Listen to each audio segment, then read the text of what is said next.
আমি তো তার সাথে যখন কথা বলতাম আমি তার কথা ভয়েস রেকর্ড করে রাখি নাই। আমি তো ওরকম মানুষ না যে কিনা ফ্যামিলির জিনিস এই জিনিস ওই জিনিস সবকিছু ফেসবুকে এসে বলি। আমি আমাকে কখনো দেখছেন কিছু বলতে? সে কি করলো?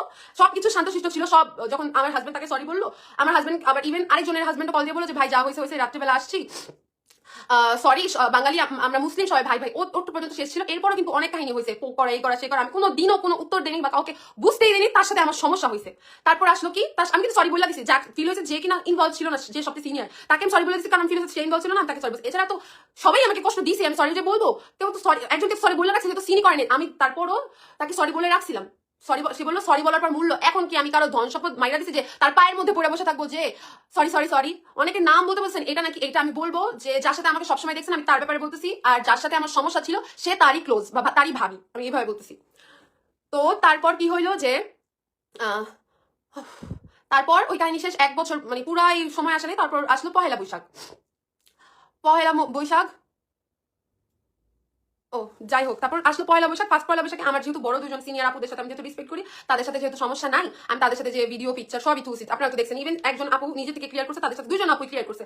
এরপর যে সবচেয়ে সিনিয়র আর কি, যার বাসায় আমি গেছিলাম আর কি, সে বললো যে ঠিক আছে, যেহেতু আর কি যখন 4 জন একরকম ছিল, আমি ছিলাম না, সবাই হেট পাইছিল। আমাকে বলছিল আমি চলি না, তাদের বলছিল তারা নেয় না, গ্রুপিং করে এই করে সে করে, তো সবাই হেট পাইছিল, কন্ট্রোভার্সি হলো। আপনারা তো জানেনই সবকিছু দেখছেনই পয়লা বৈশাখের। তো পরে আরেকটা পয়লা বৈশাখ ছিল, সে আপু বলছে যে যেহেতু আমরা সবাই একই প্ল্যাটফর্মে আসি, তুমি সবাইকে সরি বলে দাও। আমার কথা হইলো যে আমি এত কিছু সাফার করছি, রাত 2টা বাজে আমার বাসায় আসছে, যে একটা মানুষের কাছে, সে একটা মানুষের কাছে সরি বলবো না, কিন্তু তার যে একটা ভাবি আছে, সে তাকে যেহেতু আমি চিনি না বা মিসজাজ করছি, মিসজাজ করার একটাই রিজন যে ওই মানুষটা যদি তাকে আমাকে ওইভাবে পোর্ট্রে করতো যে না সে এরকম এরকম এরকম, তাহলে হয়তো আমি তাকে ভালোই ভাবতাম। সে যদি ফার্স্টেই বলতো যে না তার ব্যাপারে কথা বললো না, তখন আমি চুপই থাকতাম। তো সে কি করলো, আপু বলে সরি বলতে, আমি ঠিক আছে আপু, আমার হাজবেন্ড তো চলতে না করছে রাত 2টা বাজে আমাদের বাসার বাইরে আসছে। এত সমস্যা যেহেতু আমার কারণে সবার হয়েছে, একজনের কাছে বলার কারণে সবার সমস্যা হয়েছে, আমার হাজবেন্ড সরি বলে বলছে ঠিক আছে আমার বউ চলবে না। নর্মাল কথা না, তার বউকে নিয়ে যদি সবার সমস্যা হয়, সবাই তো বলেই। রাতের বেলা কে আসলো, ওরা সিনিয়র দেখে কি সবাই মিলে রাতে একজনের বাসায় এসে এসব করতে হবে? বাসায় আসেনি, বাসার বাইরে আসছিল আয়সা, মানে অনেক আমি এটাও বলছি যে একজন আমার মুখের সামনে একজনের হাজবেন্ড এভাবে কথা বলছিল। আমার কথা হইলো এত যেহেতু সবাই ভালো, ফার্স্ট থেকে সবাই শুনছে কেন? সেও তো অনেক কথা বলছে তার ফ্যামিলি নিয়ে, সব নিয়ে। আমি তো কোনোদিনও বলি নাই, আমি কোনোদিনও কারো ব্যাপারে এখনো যে আমি আসলাম আমি বলি নাই। তারপর সেকেন্ড পয়লা বৈশাখ আপু যেহেতু বললো ঠিক আছে পাবলিক কার্টিসির জন্য মিলে যান, তখন আপুকে বললাম যে সরি বলবো। যেদিন পয়লা বৈশাখ ছিল লাস্টে, যেদিন সবাইকে আপনারা একসাথে দেখছেন, তখন ফার্স্টে যখন সবাই একসাথে হয়েছে, যাওয়ার সময় আমি নিজের মান সম্মান এত কিছুর পরও, এর আগের পয়লা বৈশাখে আপনারা কিন্তু ঠিকই দেখছিলেন, সে আমাকে নিয়ে একটা পোস্ট দিছিল, পোস্ট এসে বলছে ওকে স্নেহাকে অনেকভাবে বলছে যে মানুষের সাথে ব্লগারদের সাথে মিশতে পারলে কি সে মানুষ, নাইলে না। এখন আমি চাই না যে ধরেন আমার লাইফে আর কিছু হোক তাই আমি খারাপ। মানে এখন একজনের সাথে আমার কথা হওয়ার পর সে যদি 5 জনের সাথে আমার সম্পর্ক নষ্ট করে দেয়, তাহলে আমি কিভাবে 5 জনকে কথা লাগাই? আমার তো 5 জনের সাথে কথাই হয়নি ঠিক মতো। আবার সবাই বলছে আমি নাকি মানুষের সাথে মিশে চলতে পারি না। সবচেয়ে বেশি একটা মানুষকে বুঝবে সে যদি তার শ্বশুর বাড়ির সাথে মিলেমিশে চলতে, আমার নানাস আমার বাসা থেকে 3 ঘন্টা দূরে থাকে, আমার সবার সাথে ভালো সম্পর্ক, আমার নিজের আলাদা ফ্রেন্ড সার্কেল আছে, আমার ফ্যামিলি মেম্বারদের সাথে সম্পর্ক ভালো, আমার 12-13 বছরের ওল্ড ফ্রেন্ডশিপ আছে, আমার তাদের সাথে সমস্যা হয়নি, তার সাথে কেন সমস্যা হবে? যার কিনা 2 দিন পর পরই সবার সাথে ঝামেলা হইতেছে।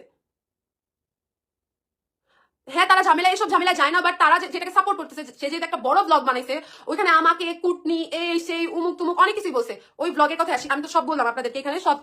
পয়লা বৈশাখের দিন তো আমি ভাবছি তাদের সাথে আমার সবকিছু ঠিক। তো আমি ভাবছি তাদের সাথে সবকিছু যেহেতু ঠিক, তারা যেহেতু ঘুরতে যাবে, তাদের আমি সত্যি বলছি, আমাকে একটা পেজ করছিল, অ্যাপ্রোচ করছিল তাদের সাথে সেম ড্রেস পরার। আমি বলছি আমার তো তাদের সাথে সব ঠিক, তারা যদি হ্যাঁ বলে ওকে। পরে কিছুক্ষণ পর পেজ বললো কি যে না তারা করবে না, তুমি এরকম এরকম। পরে আমিও আরো 2-1টা পেজ আমাকে জিজ্ঞেস করছিল, আমি বলছি তাদেরকে আস করেন, হয়তো তারা মানে তাদের হ্যাঁ বলেন বা কি করেন না বলেন আমি জানি না, বা তাদের হয়তো ওই পেজের সাথে কাজ করার মন নাই, তো আমি কোনোদিনও বলি নাই। তো যখন আমরা সবাই, আমি আমার ফ্যামিলির সাথে ঘুরতে গেছি আর তারা আলাদা ঘুরতে গেছে, আমাকে গালি দিতেছিল মানুষ যে তোরে নেয় না দেখে তুই একা একা থাকোস, একা একা লাফাস, তুই ওদের কপি করো। তোমার ননাসের সাথে আমি মিলা চলছি, মানে মিলা ড্রেস পরছি দেখে আমাকে গালি দিচ্ছিল। আমি জাস্ট ওই ভিডিওটা সবাই দেখতে পারবেন, সবাই কিন্তু দেখছেন ভিডিওটা, যে আমি বলছি যে আমি কারোটা কপি করি নাই। আপনারা যে বলেন আমাকে নেয় নাই, সত্যি কথাই আমাকে নেওয়া হয়নি। অনেকে তারা অনেক এক্সপ্লেন করছিল যে সময় হয়নি এই হয়নি, আমাকে বলা হয়নি, এটাই সত্যি কথা ছিল। আমি মনে মনে তারা যে বললো আমার খুব ইন্টারেস্ট ছিল, আমি ভাবতাম 2 দিন আগে পয়লা বৈশাখে তো সব ঠিক হয়ে গেলো, সবাই ভিডিও দিছে, তাহলে হয়তো বা সব ঠিকই হয়ে গেছে। কারণ আমার হাজবেন্ড চলতে না করার পরে তো আমি সবার সাথে ভিডিও করছি, চলছি, সবকিছু করছি, সবার সাথে সবার পয়লা বৈশাখের কথা আমি সবই ঠিক হয়ে গেছে ভাই, এখন তাহলে সমস্যা তো নাই। তো যখন আমি হেট্রেট পাইতেছিলাম, তো আমি বলছি সবাই সবার মতো যেহেতু ভালো আছে, আমার ভিডিওতে দেখবেন, কারণ নাম মেনশন করিনি, কাউকে খারাপ বলিনি, ভালো বলিনি, কিছু বলিনি, সবাই যেহেতু ভালো আছে সবাইকে ভালো সবার মতো থাকতে দিন, আমার ফ্যামিলির সাথে ঘুরতে আসছি, দ্যাটস ইট।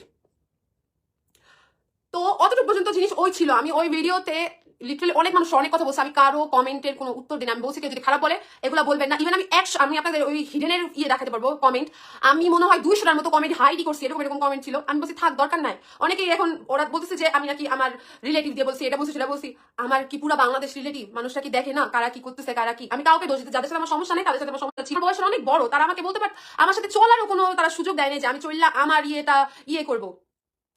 বা আমার সাইডটা তাদের শেয়ার করবো, তারা অলওয়েজ ওয়ান সাইডই দেখে গেছে, বা তাদের কি কি বলা হয়েছে জানি না, যে আমার ব্যাপারে এতই তারা ট্রিগার যে লাইভেও যদি তাকে কিছু বলা হয় বড় বড়, মানে কিছু কিছু সবাই তো ভাইয়ারা তোমার অনেক বড়, যাদের যেই দুজনের কথা সিনিয়র, তারাও অনেক মানে এত রুড ভাবে বলছে। বলতে গেলে আমার আব্বু কিন্তু অনেক ইয়াং, তারা আমার ওরকমই সবাই, আমি ওইভাবে রেসপেক্ট দিয়ে ইয়ে করছি, তারা এইভাবে কিভাবে বললো। তারপর এখন আসে সবচেয়ে বাজে জিনিসে, আমাকে বলা হচ্ছে আমি নাকি আমার হাজবেন্ডকে বিয়ে করছি টাকার জন্য, আমার হাজবেন্ডের দ্বিতীয় ওয়াইফ এই সেই অমুক তুমুক, সেটাও সে পুরোটা ভিডিও দিছে আমাকে নিয়ে। তারপর তাকে নিয়ে আমি একটা ভিডিও বানাইছিলাম, সেটাও তাকে নিয়ে না, আমি ফান ভাবে আমার হাজবেন্ডের সাথে ভিডিও সে নিয়েছে তার উপর। যাই হোক, সে যদি তার উপর নেয় তাহলে আমার তো এখানে কিছু করার নাই। তারপর সে কি করলো, যে যে কমেন্টে আমার সাথে প্রবলেম, সে আমাকে নিয়ে একসাথে ভিডিও বানায়, আমি তাকে কিছুই বলতাম না। সে আমার নাম মেনশন করে অনেক জায়গায় ছবিও ছিল, সব ছিল, সেখানে সব কিছুতে উত্তর দিচ্ছে আমার হাজবেন্ডের নাকি এক্স ওয়াইফ, আপনাদের একটা তার তো ননদ লাগে রাইট, সে বলো তার রিলেটিভ, কারণ তার হাজবেন্ডের খারাপ বোন যেহেতু। ওই মেয়ের ব্যাপারে আমি খারাপ কিছু বলতে চাইনি, যে এখন আমি বলি ওই মেয়ে কিরকম। আমার হাজবেন্ডের ফার্স্ট অফ অল বিয়ে হয়নি, বিয়ে মানে কি বুঝেন, আমি বলি, আমি আবার বলছি